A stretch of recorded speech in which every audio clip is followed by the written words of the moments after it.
up, guys? It is yours truly, Like Crypto Gear, and today, finally, we are going to be reviewing the Play Solana Gen 1 handheld console. And this is, of course, the device that we have talked about in numerous occasions on the channel, as it was one of our airdrop farming targets. And people who did indeed actually pre-order the device did actually enjoy a fair amount of airdrops, and that includes a lot of things like FXN. There was Epic, Monkey, Giga, With, and Mitos. So a lot of airdrops were distributed. Right now, the value of those airdrops are not very high, but at the point that they were distributed, they were actually decent for meme coins, in my opinion. And in the future, there's going to be at least two airdrops, one being Bravo Ready, and then there's going to be their own token known as the Play. And they did have a leaderboard, which I did talk about in few videos, and everybody could basically participate on that, even if you didn't own or pre-order the console. So I think there's going to be distribution to a lot of people, not just the console owners, and that is going to be happening very soon. I'm presuming maybe still this year, or maybe in very early Q1. Maybe they're waiting for better market conditions. I know there was a lot of rumors about the actual launch and the release of the console and all that type of stuff. So let's get back into the kind of like into the beginning. So this is a console that is very much like, crafted in the image of the Game Boy. It's quite similar to what we reviewed last year, which was the BitBoy 1 Bitcoin handheld console. That one is a bit more bulkier, I would say. This one is a bit more slimmer, and it's a bit more taller actually. And I think this one, in terms of like design, looks a lot more professional, but I would argue that the both of them have probably quite the same button quality. As you can see in the actual unboxing, there are, your basic joysticks, and then you have your numpad, and then there's the select and start buttons. On the middle, there is the Solana button. This takes you to actual home screen. So, that's very convenient when you want to just stop the game and go access your wallet or something like that. And then you have your A, B, Y, and X. Now, I don't actually like the mapping of these buttons in the order that they are, because usually A is on the bottom and B is on the side, and the way that they're kind of using like A as a backwards button on their menus, which doesn't make a lot of sense to me, because that's usually the button we use to basically go forward, and B is going backwards. So that was a bit of an L for me. I mean, because you are obviously onboarding people who are over familiar with consoles and gaming, and obviously they have already pre-configured idea what does the A button do and what does the B button do. And now they're kind of like reversed here. And so some of those decisions in terms of the interface, I did not like. In terms of the quality of the buttons, I think they are decent. Obviously, it's really hard to just compete and create the same level of buttons, like of quality, that Sony has or Microsoft has or Nintendo.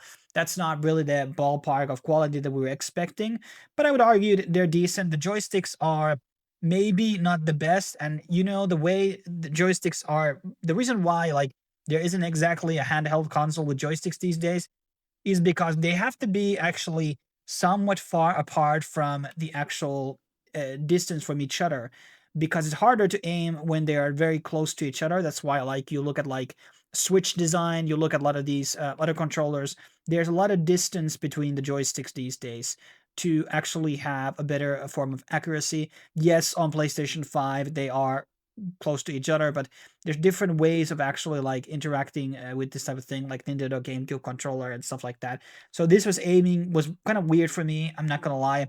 And then on the back, there's obviously these two different buttons, and also in the back there is touch key thing, so you can basically print your finger on it, and this will be basically used for logging, which is very convenient. And then on the sides there's volume buttons, and then there's obviously on the other side there is the power button. So in terms of the overall the design of the console, I actually think it's a lot more professional looking than the BitBoy 1. But in terms of like playability, it's not as great as I would have hoped it to be. But obviously, we have to also take account that this is a handheld. This is not like a company which has billions of dollars to spend on that type of stuff. And this is, Gen 1. So Gen 2 might be much more better in terms of the control schemes and how responsive they feel, and etc. Now, one of the things, because I did meet one of the team members back in Paris Yeah, it was earlier this February, during a Mad Lads event, and he was like, was really bullish on the project. He was a bit egotistical, if I may not add, about the project, and he was like shit talking the Big Boy One console a lot to say like we got a lot more better console. But the thing about this one is that one of the things that I was expecting going in was that actually it would be able to support actual retro games. So I could put up an emulator here and play PlayStation 1 games, Dreamcast, Nintendo 64. But right now, there doesn't seem to be any that type of support unless I actually go the modding route. It seems to be using an Android interface of sorts. And so that's not like super aligned because Android is not like created to be controlled from the actual touchpad. So when you use like or other types of handheld consoles, they are designed that you can do them as touchscreen and you can also control them from the actual analog sticks and the numpads and all that stuff. That's kind of something that was kind of missing on the design. So it's kind of like you have to switch between using the controllers and actually the touchscreen on certain menus.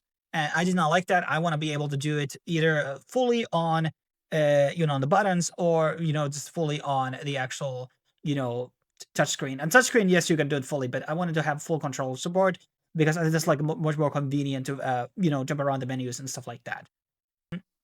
And then obviously they have their own NFT collections. Obviously, there is their own proprietary technology in terms of wallet that they're using, but that's not like a standalone wallet that can be used to log into dApps. It's more like some type of security mechanism that is basically integrated into Jupiter. So you can have Jupiter wallet inside the actual platform, and I guess that's okay. But maybe I was well. Actually, I wouldn't want it to have like a standalone wallet. That would have been just making integration harder for certain dApps and stuff like that. So I think that was an okay decision, but maybe they should have just like partnered hardcore with Jupiter or stuff like that to have just a wallet inbuilt inside. Now you can also get the device in different skins. So there is the OG colors and there's the original purple color in Solana colors. There's Boryu Dragons. There is BR1, there's Giga design, there's the Whiff design. I went with that one. I think chose it because I thought they would be getting maybe an airdrop. And then there's like Epic, and then there's Monkey DAO and Ready, and then there's some limited editions like Jupiter and Bonk and Pengu. And those limited editions and all these are basically the same price. The normal ones are $20 cheaper, so you can go which one you basically desire. But maybe I would go with the limited edition ones. I think they are probably the coolest ones out of the bunch. And I think the budget ones, I think this came after when I made the pre-order, so I kind of missed on it. Now, let's get into a bit of the valuation over here. So obviously, when this was initially sold, it was not $329. I got it a bit more cheaper, and I don't remember paying taxes on import, which was also good. That was the problem with the Sui Play one, which I still haven't decided will I refund it or actually pay the shipping of like over $100 or something, which is crazy. So this price is kind of big right now, but I don't remember what we were buying it at. I remember like 270 or 250. The early bird prices were really better. I remember that. And those people, you didn't get money back on the airdrops yet. I think the airdrops may have been $50 to $70 at the highest valuations that they ever got. But it really comes down into the play token airdrop, and will that actually recover the cost of the console itself? Will it perform really well? That remains to be seen.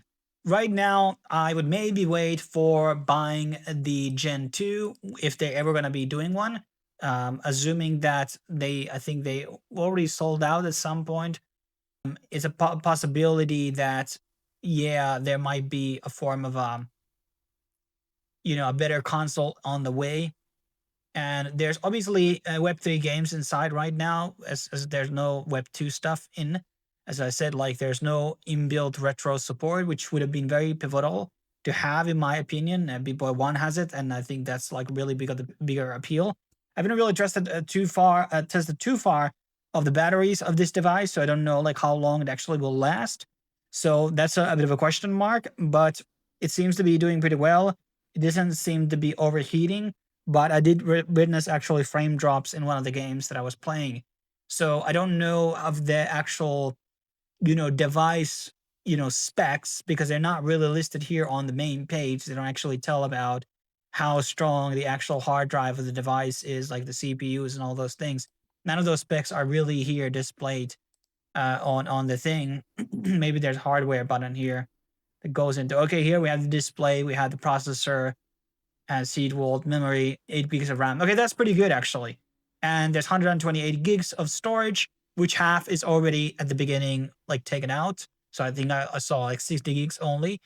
I don't know why. Is an Android really taking that much? I'm not sure. And then there's also support for both Wi-Fi and Bluetooth, which is pretty nice. And that was actually pretty convenient and easy to actually just log in into my Wi-Fi. So I didn't have any problems with that. Now, as I said, the price of the, machine is quite high now.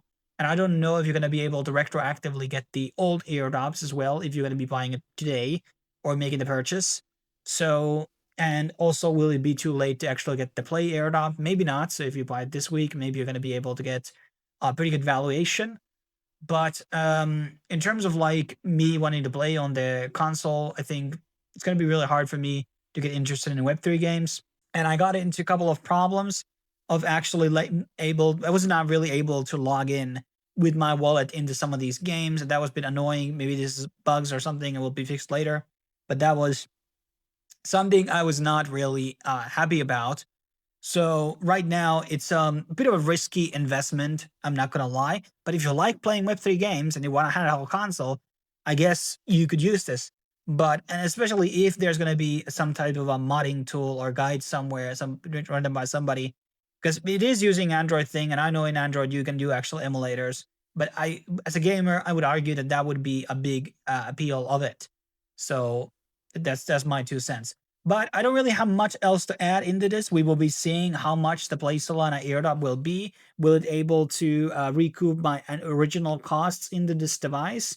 And I think these are nice experimental things, and it's nice to have phones and consoles and things like that coming from these big projects. So I like this building aspect in Solana and Ethereum and these other big blockchains. But you really need to have big games, and right now I'm not really seeing that happening. And I'm not sure, can this run really at high-end 3D games? Obviously, it's not going to be able to run off the grid. But what type of device, what type of good games can it actually run in the future? And will there be enough games to be built around the PlayStation in the future, which get people interested getting the actual console and all that type of stuff? But that's basically the wrap up for this console. If you have any questions about it, I will try to answer to the best of my ability. Thanks for watching. I will be seeing you in the next video when that will be dropping out. Cheers.